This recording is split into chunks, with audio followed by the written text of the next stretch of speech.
This is Coco. She's a 5-year-old labrador, and she came in this morning because her owners are really worried about her toe here. Really nasty swelling on this toe here. It's come up over the last few days, and the owners are quite concerned about it, and she's very, very lame on it. So what we're going to do is have her in and investigate this.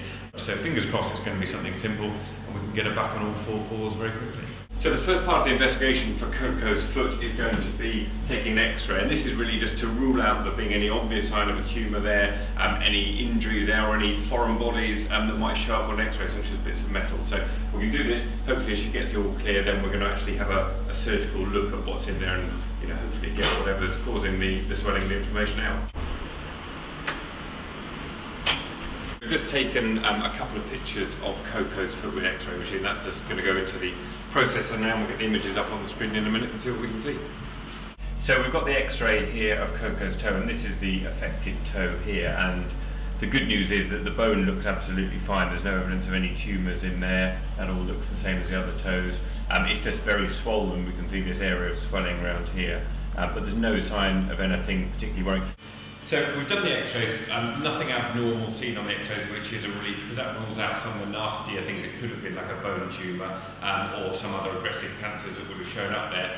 So that leaves us really with the diagnosis I'm hopeful for, which is some kind of infection caused by something going in there, so called foreign body. So we've brought her back through here to the prep room, and what we can do now is make a little incision and have a look and see what's in there. I've had a good look in there. I've made a hole in the swelling, and I was hopeful that what would happen is we'd get something out, like a grass seed or a bit of something or other, but nothing's come out. There's no obvious evidence of something being in there. So that sort of swings the pendulum of probability a bit back towards there being a growth of some description. So we're going to take a sample, we're going to cut a little bit out, put it in the pot, send it off to the lab and get a diagnosis that way. They'll hopefully tell us what exactly is going on here.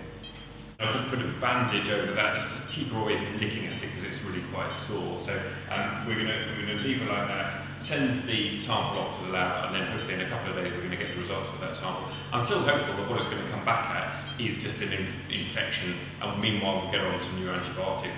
But there is a chance that it's going to come back and say it's something more unpleasant, in which case we may have to then look at amputating the toe, but that's not something I will rush into. So we're going to give her a couple of days and see if we can get some good news back from the lab.